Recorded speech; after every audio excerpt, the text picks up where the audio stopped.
Pemirsa Metro TV Lampung, Anda masih bersama kami dalam Syariah Corner. Dan kali ini saya juga masih bersama dengan dosen Fakultas Ekonomi dan Bisnis UIN Raden Intan Lampung, Dr. Muhammad Iqbal Pasa, MEI.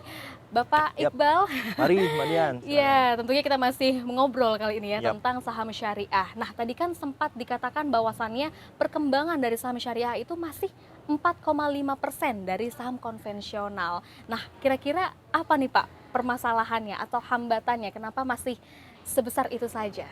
oke. Terima kasih Mbak Dian, teman-teman semuanya. Yang pertama adalah jika kita compare, kita bandingkan antara saham syariah dan konvensional, ini merupakan produk baru yang baru lahir, baru 10 tahun. Jadi kita bandingkan dengan saham syariah itu sudah mulai dari 1900-an, jauh sekali perbandingannya. Jadi jika anak 10 tahun melawan anak yang 40 tahun itu luar biasa berat persaingannya. Namun menariknya, meskipun perbedaan ini starting point-nya ini lebih jauh saham konvensional, kecil-kecil ini memiliki suatu peluang yang luar biasa nih di saham Oke, syariah. Yang wow. pertama tadi peningkatan, Mm-mm. bayangkan dalam 5 tahun saja itu peningkatan dari 4.000 menjadi 80.000, 1.500% data dari IDX. Oke. Nah, selanjutnya lagi yang kedua bisa jadi hambatannya adalah ini produk baru. Jadi starting point-nya tadi kalah jauh dibandingkan dengan saham konvensional. Yang ketiga, investor di saham konvensional masih nyaman. Mhm. Jadi belum mau beralih, pindah Oh, hati dengan ke saham syariah. Karena terlalu nyaman di saham konvensional, dia mhm. belum mau beralih ke saham syariah. Oh baik. Gitu. Nah, bagaimana dengan pemahaman dari masyarakat sendiri tentang saham syariah? Apakah mereka sudah mendapatkan sosialisasi dan literasi yang cukup tentang hal itu? Yap, ini sesuatu hal yang menarik tentunya. Ketika saya masih kuliah di Institut Agama Islam Negeri Radantan Lampung, Prodi Ekonomi Syariah di sini, 2013 itu mulai gencar mahasiswa tuh, masih mahasiswa ikut pelatihan seminar pasar modal gratis. Wow, Dari mahasiswa S1 gratis dan oke. kita masuk ke dalam Bursa Efek Indonesia, dilatih di sana dan juga integrasi, interkoneksi antara masyarakat ekonomi syariah, forum silaturahim ekonomi Islam, Mhm. kelompok studi ekonomi Islam, bekerja sama dengan berbagai perguruan tinggi, baik itu perguruan tinggi Islam maupun umum seperti Universitas Lampung, UBL dan lain-lainnya itu berkembang begitu pesat. Wah, Sehingga oke. tingkat literasi dari mahasiswa sudah mulai digencarkan. Itu Mhm. mahasiswa. Mhm. Nah, yang kedua, bagaimana meningkatkan pemahaman masyarakat? Mhm. Sekarang Galeri Investasi Syariah memiliki program Smart Village. Smart Jadi Village, dengan oke. jargonnya Yuk Nabung Saham, Mhm. ini pionirnya di Lampung ini yang begitu pesat itu ada di desa Sidorejo. Oke. Transaksi sahamnya itu Wow. bisa mencapai sebulannya pernah mencapai 24 miliar, Mbak. Desa, sebuah desa. Sebuah Oh, desa. oke. Bayangkan bagaimana itu desa Mhm. dan orang-orang di sana Mhm. bisa kompak satu sama lain, gerakan Yuk Nabung Saham, Mhm. transaksi sebulannya pernah mencapai 24 miliar. Wow, ini Satu menarik rekor sekali sekali. loh. Betul, Mbak. Jadi kan masyarakat desa tapi sudah melek saham. Betul. Kira-kira apa yang diedukasi kepada Yang diedukasi mereka? oleh masyarakat Iya. sekitar. Oke, terima kasih Mbak Dian. Mhm.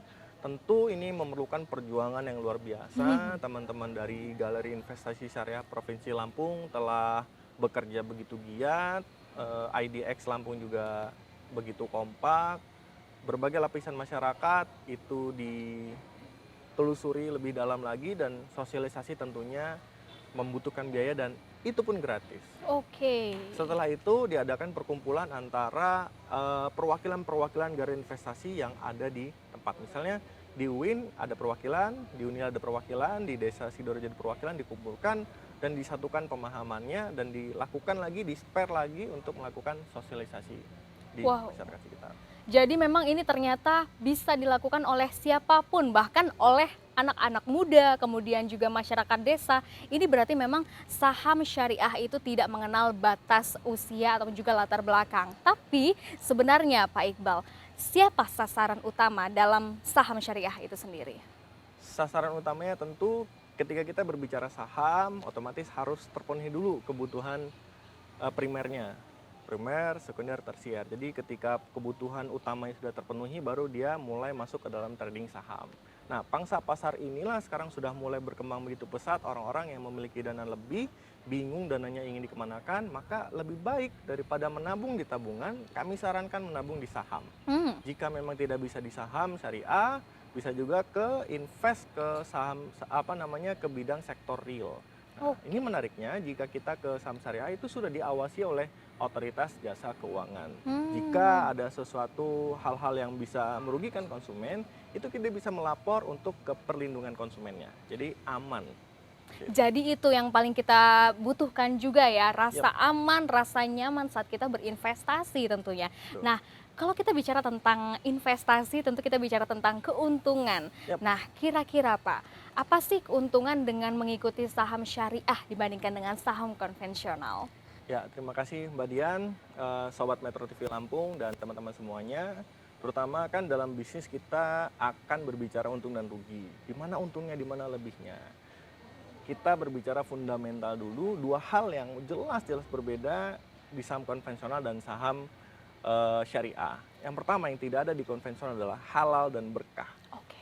Halal karena mengapa halal? Transaksinya semua sudah terrestriksi, terikat ke dalam kegiatan-kegiatan yang halal tentunya. Jadi tidak boleh kegiatan yang dilanggar oleh prinsip-prinsip syariah itu tidak diperkenankan. Nah, yang kedua berkah. Jadi ketika kita ingin melakukan kegiatan bisnis kan tidak hanya kita mencari keuntungan duniawi saja, Betul. tapi yang kita incar adalah keuntungan akhirat. Jadi ketenangan hati, jiwa dan raga itu yang penting. Karena banyak Mbak orang yang kaya tapi nggak tenang. Oh Ini iya. yang berbahaya. Oh, Begitu. ini tentunya menjadi salah satu solusi ya untuk Anda yang mungkin merasa itu tadi, tabungannya banyak tapi kok rasanya hati tidak tenang. Mungkin ada suatu hal yang perlu Anda cari, bukan hanya sekedar keuntungan duniawi saja tapi juga untuk akhirat nanti. Wah, oke, nanti kita akan lanjutkan lagi pembahasan kita ya Pak Iqbal ya. Untuk Anda pemirsa Metro TV Lampung, tetaplah bersama kami dalam Syariah Corner.